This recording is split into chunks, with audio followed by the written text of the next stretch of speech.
What's poppin' T Squad? It's me, Keisha, and I'm here with my all tea, all shade, Real Housewives of Potomac, Season 6, Episode 2 review. All right, let's get into tonight's episode. It was another litty episode. So we pick up exactly where we left off last week with Karen and Gizelle going at it, and Karen was eating that ass up. She was like, bring that ass here, boy. So Karen was like, this is why they call you the first lady from hell. Because I can just imagine how it was for them poor people in that congregation when they had to have Gizelle, old slithering ass, as their first lady. Like, she is the devil incarnate. I'm pretty sure it got hot as hell every time Sunday came in that damn church. So Mia was like, excuse me, I love you, Karen. I really respect you, but I'm a good judge of character, and Gizelle has a good heart. And I'm looking at the television like, girl, if you don't go to hell and get somewhere and sit down, you just met this bitch 5 seconds ago and talking about you a good judge of character. She got a good heart. You don't even know her. Shut up, Mia. Mia is a cute girl. She seems like she's fun, but she's ditzy and dingy as hell. Like, there is no air up there. Tell me why there's no air. Like, she is the Jordan, whatever little girl name song and Chris Brown song. It is no air up there, girl. It is Michael Jordan, bitch, up in that motherfucker. So even Ashley was looking like, what? So Karen was like, I used to believe that too. So Wendy in her confession was like, I would think she would stick up for her friend who brought her here. And I'm like, gotta give credit where credit is due. I'm with you, Wendy, on this situation, because this is in one of those situations where what they often do with the housewives is they'll have you act like you know this person and bring them into the fold, to bring them into the group. But Mia and Karen actually do know each other from what I got in real life. So I was like, how you sitting up here co-signing for somebody that A, you don't know, and B, I'm pretty sure you've watched the show before your ass joined. So have several, Mia. So Karen was like, all of this started when Ray told you, talking to Gizelle, that you're a good looking woman, but you need to settle down because your looks will fade. Now, I must say this, Ray, unless she came to you and asked for advice, like, that was so rude of you to say to somebody, like, who the fuck is you talking to, first of all? So Karen goes on to say, and your response was, he will be buried 6 feet deep before this fades. You basically wish death on my husband. Do I feel like in that moment she was wishing death on him? No, I think that she was, just using some form of an analogy, trying to be funny or whatever the case may be, but I wouldn't have taken it that seriously. Now, the second time when she said that shit on tonight's episode, we would be outside boxing, but we'll get to that later. So Robin was like, why not address it then? And I'm like, shut up, Bob the Builder. Nobody's talking to you. Nobody. Just sit over there with your horrible blonde hair and eat the goddamn food because you ain't got no food at home. Shut up. So Karen was like, because my children were young. And I'm like, okay, Karen, stop it. Even the producers had to rewind it back. Karen's daughter was like 18 and her son was like 28. They were not fucking children that were, really hurt by Gizelle's comment. Like, okay, Karen, like you're putting 10 on 20. And then the producers had to even go even further to show us that nasty ass clip of Ray and Karen gnawing each other's faces off, calling it a fucking kiss. They was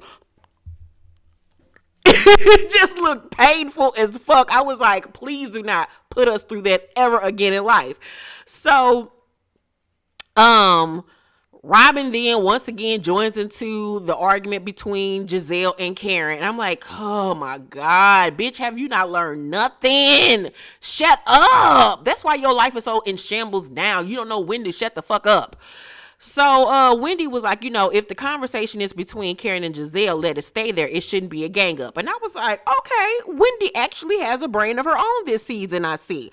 All right, Miss Wendy, I don't agree with a lot of the shit that you do. Still don't really like you, but at least she's making sense. So, of course, Robin is perturbed by this. And in her confessional, she was like, she's defending the same woman who wanted no parts of her last season. I know you got new boobs, but did you change your personality? I'm like, no, bitch, she has a brain and she knows how to have her own form of an opinion, unlike your ass. Now, I will give it to Robin that yes, Karen did not see it for Wendy ass last season. Nobody saw it for Wendy last season. Hell, even Wendy didn't see it for herself last season because she went out and got a whole new Wendy, goddammit. But at the same token, I saw where Robin was coming from in that instance. But at the same token, I also feel like Wendy has a brain and she knows how to use it and form her own opinion and know what's right and what's wrong in most cases. Not all of them, but most. So Karen was like, Robin, this is enough. I'm the one walking down the aisle again. When is your wedding?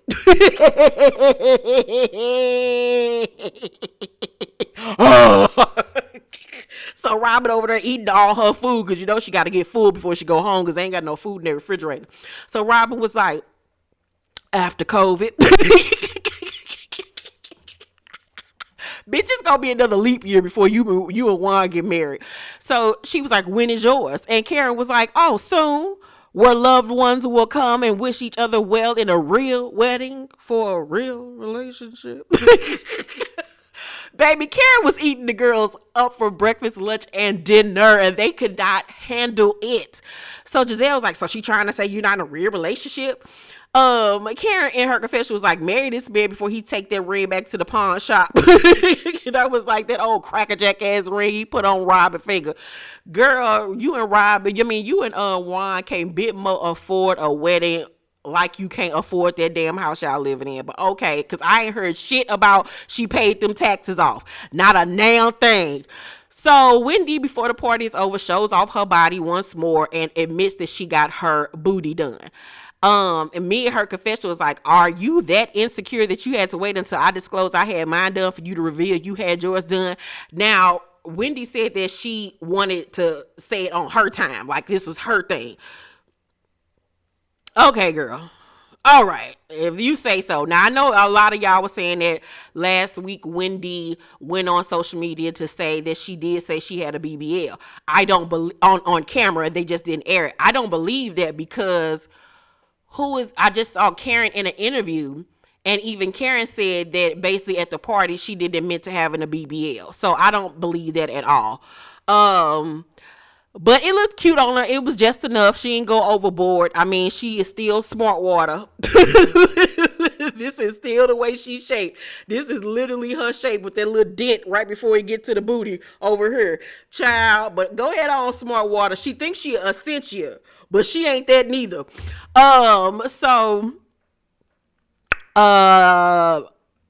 Where was I at? So everybody gets ready to leave. And as they're, packing up their little to-go place, Robin took about 5 because she had to take some home to feed her and the Menendez twins and Juan, the cheating ass daddy. So before they leave, Mia gives Gizelle and Robin her number. And Wendy was looking like, the fuck is this about? So in her confession, she was like, Mia isn't showing any loyalty to Karen. For show purposes, and we're on the same show, I can see her trying to get to know the other girls so she can form her own opinion of them.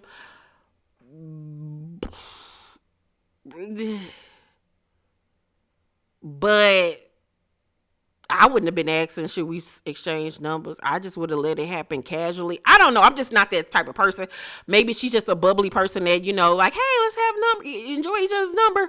But then when she gave the answer that she gives later on in the episode, it made me think differently. But we'll talk about that in a minute.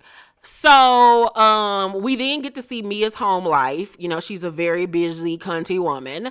Her husband's name is Gordon. We all know that he's like 30 some years older than her. She has a son by her previous marriage, and they have 2 children together. Gordon and her both have a joint business with chiropractic offices across several states, but he is now the stay-at-home dad and she's now running things. But we see Mia in their beautiful house, their beautiful condo, taking business calls. Her daughter is trying to get her attention and she's basically like ignoring her or whatever. And Gordon gets on her about handling business and not really engaging with the children when she's home. And Mia was like, well, I have another phone call. Is that gonna bother you? And he was like, look, don't get defensive. I was like, ooh, trouble in paradise? Or is this just how y'all communicate? So her daughter ended up pitching a bitch fit child. It was just a mess or whatever. But I mean, I can understand, being a mom and trying to run a business and trying to be a wife and trying to be a mom is, and a household and everything else is a lot to handle. But you still have to be able to juggle when it's home time and I need to be with my kid, especially if she's running things down. She's not home during the day. You have to make sure that you give your kids that quality time because that little girl bad as hell. So Candice is shooting a pilot for a new television show. I will say, even though I don't care for Candice, she can act.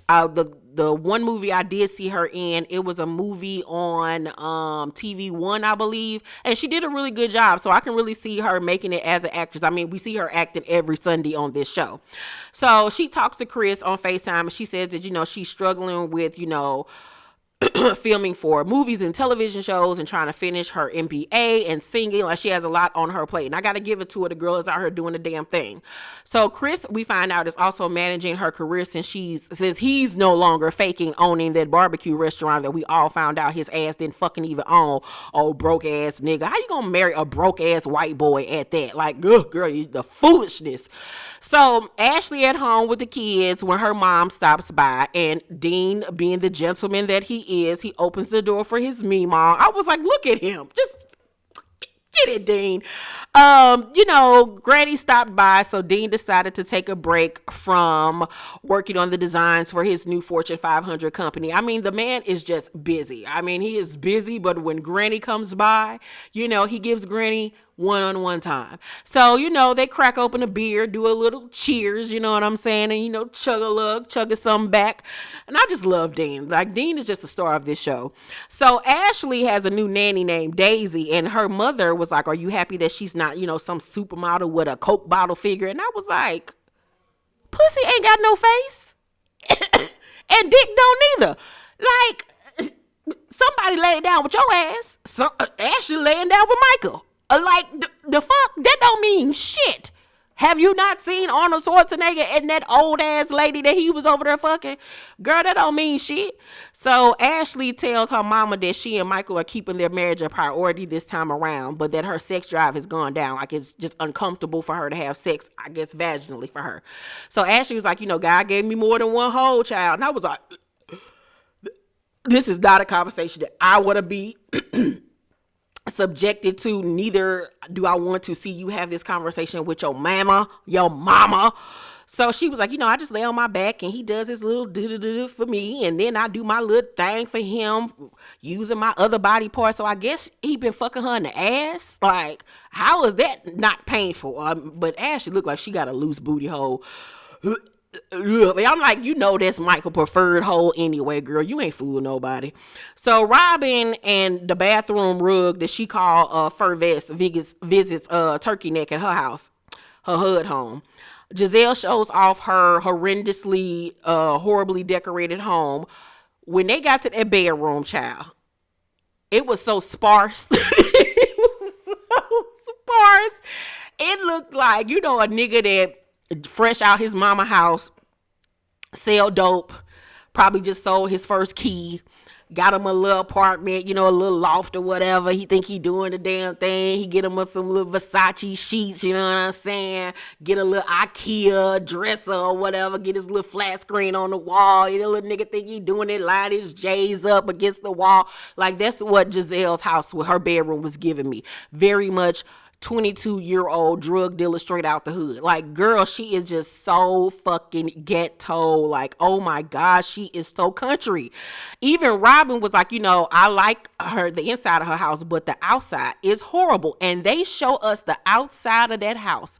And Gizelle literally had these people build an extension onto her house that literally looks like they took two separate houses and mashed them together.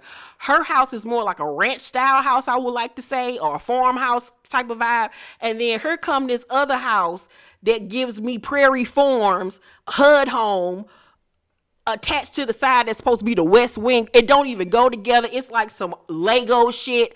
Girl, Gizelle can't talk about nothing to nobody. She really can the fuck not. Like, she is the worst. She's the absolute worst. So Gizelle says that she still has to Christian her Versace sheets. And so her and Robin get to talking about Jamal, and she say that he ain't never around, and she feels like they need to take a step back. Bitch, we already know y'all relationship was fake. Like, will you please stop trying to go with this narrative like y'all really had a relationship, and then because of COVID, y'all ain't really been communicating like that no more, and now you need to step back. Like, girl, stop trying to make fetch a thing. Stop it. So, Gizelle then FaceTimes Candiace, and she tells her, you know, that Wendy got her body done, and that Wendy lied about having her booty done until Mia admitted it, and how Mia was talking about her clitoris and they had just met her 5 minutes before, and how Karen and what Karen said about Gizelle.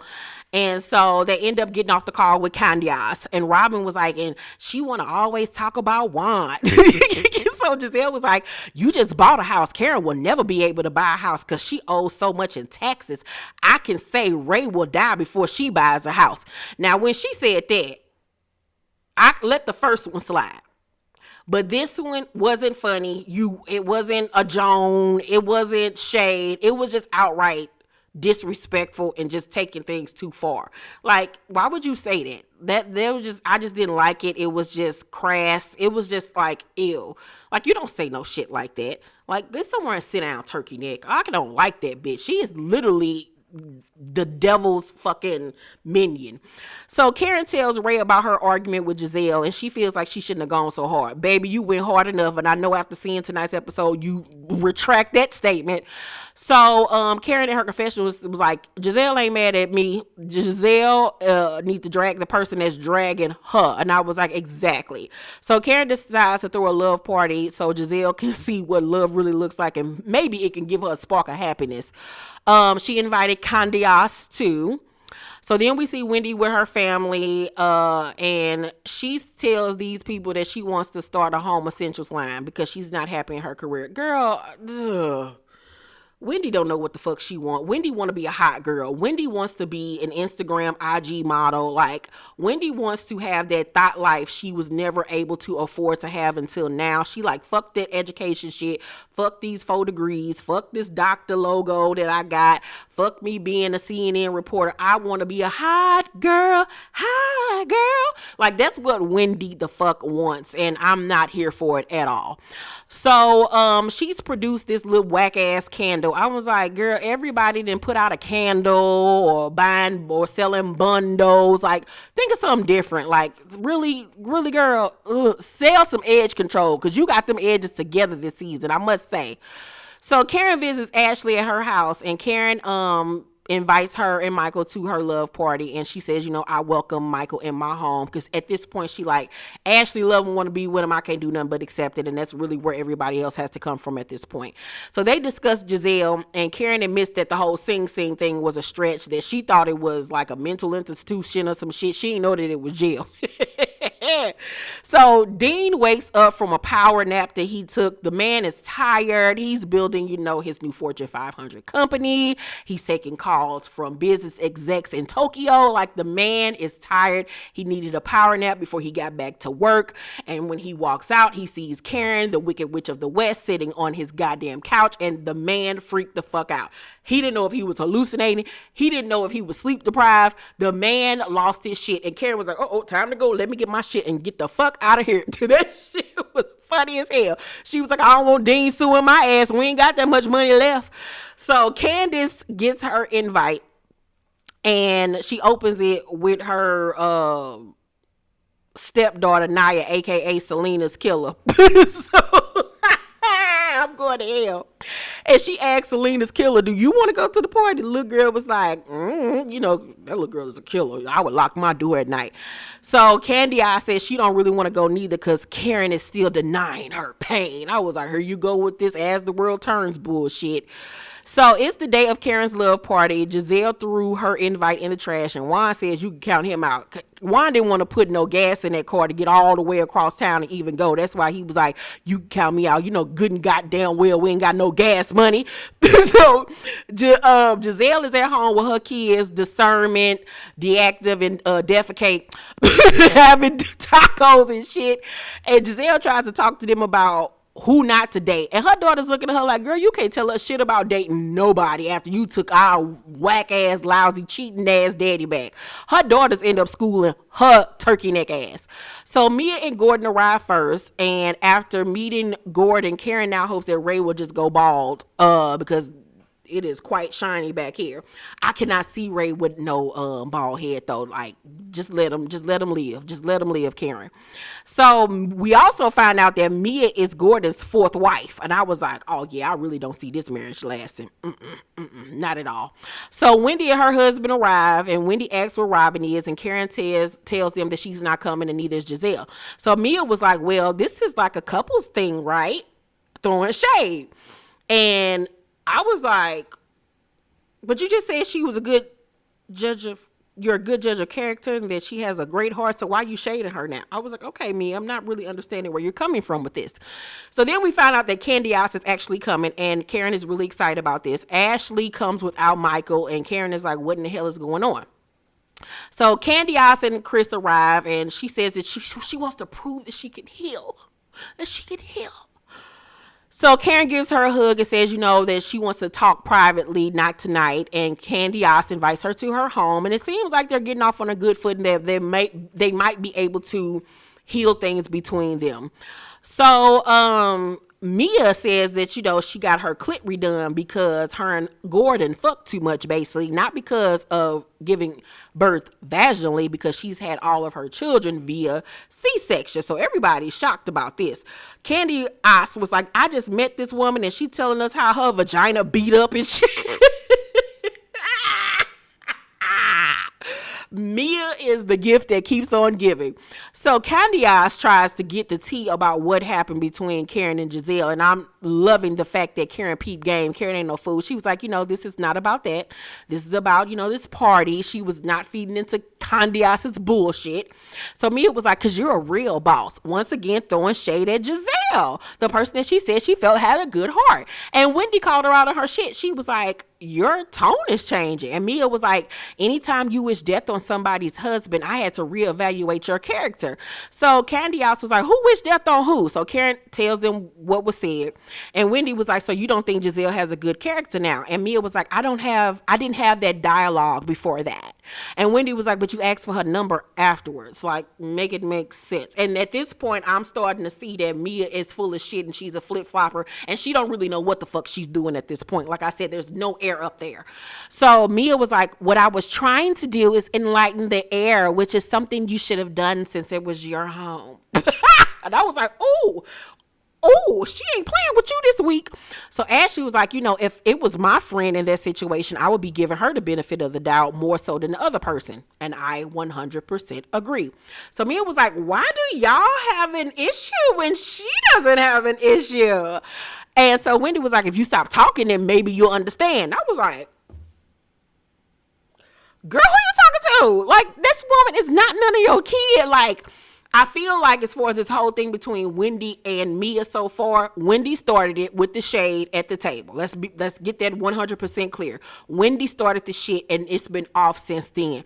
As far as Wendy stands on Mia's flip-flopping on the Gizelle part, I agree with her.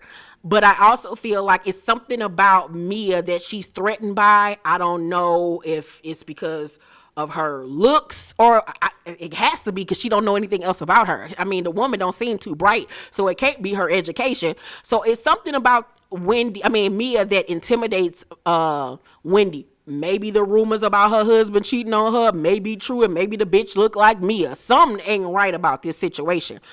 So Karen tries to defuse the situation Mia was like, okay, I'm done talking to her, talking about Wendy. She was like, that was it for me. Wendy was like, you're not gonna come for me because we weren't coming for you. So they arguing back and forth, and Mia moving her hand around, and much like Candice did to Monique, Wendy says, don't put your hand in my face. And Mia was like, well, it's in your face. What are you gonna do about it? And all Wendy could do was look like, because, Wendy ain't about that life for real. She tried to act like she hard, but she ain't really hard for real, for real. And so Wendy was like, that was so rude. Oh, my God.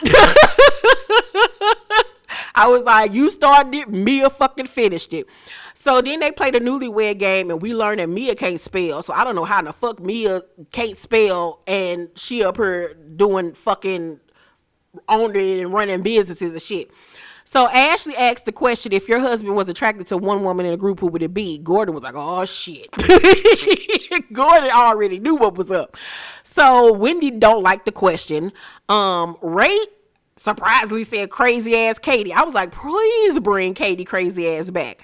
Wendy made her husband say nobody, and Mia peeped that in her insecurities and her controlling their narrative, which says a lot about their marriage. That Wendy likes to put this image to the world, but it's probably something way different at home. So Mia and Gordon, we find out, met at the strip club, where she said she was a bartender, but don't nobody believe her. Everybody believed that her ass was a motherfucking stripper. And I mean, I could see it. I don't really care, because strippers is a normal thing now. Like, don't nobody hate on bitches being strippers no more. And if you do, that's all up on you. But that was my review of Real Housewives of Potomac. I give tonight's episode an A. Karen once again did the damn thing. She is the driving force of this franchise. Dean, my number one businessman. He's my tax man. He does my taxes every year. He gives great financial advice. He's also my financial advisor. I will not be doing a review on the third part of Married to Medicine because I'm just over it at this point. I don't give a goddamn about Scott and Contessa and their weird ass marriage. I don't give a fuck about none of that shit. So I'm just over it. I'm just done with this season. However, my reviews for Raising Kanan is up right now, as well as my Love and Marriage Huntsville review. So make sure you check those out. I love you guys. Make sure to thumbs up this video, like and subscribe, hit that notification bell button. And the link to my latest novel, It Was All a Dream, is down below in the description box. Love you guys. See you tomorrow for Love and Hip Hop Atlanta. Bye.